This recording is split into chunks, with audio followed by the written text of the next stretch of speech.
भगवान श्री कृष्ण जब माता देवकी और पिता वसुदेव को कंस के चंगुल से छुड़ाने गए तब उनकी उम्र 14 वर्ष थी।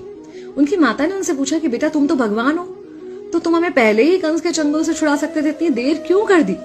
तो कृष्ण जी ने कहा, माता क्या पिछले जन्म में आपने मुझे 14 वर्ष का वनवास नहीं दिया था? माता हैरान रह गई, बोली ये क्या कह रहे हैं आप? तब कृष्ण जी ने बताया कि पिछले जन्म में मैं राम था और आप थी माता कैकेयी और आप ही ने मुझे 14 वर्ष का वनवास दिया था और कर्म फल से कोई नहीं बच सकता माता, इसलिए आपको 14 साल का ये दुख सहना पड़ा। तब आश्चर्यचकित होते हुए माता ने पूछा, तो फिर यशोदा पिछले जन्म में कौन थी? कृष्ण जी ने बताया, वो थी माता कौशल्या, जो 14 साल तक अपने पुत्र से अलग रही थी। उन्होंने उस दुख को सहा था, इसलिए इस जन्म में 14 साल मैं उनके पास रहा और मेरे साथ रहने का माता और पुत्र के प्रेम का सुख उन्हें मिला। कहने का मतलब यह है कि कर्म फल से ना उस युग में कोई बचा था, ना आज कोई बचेगा।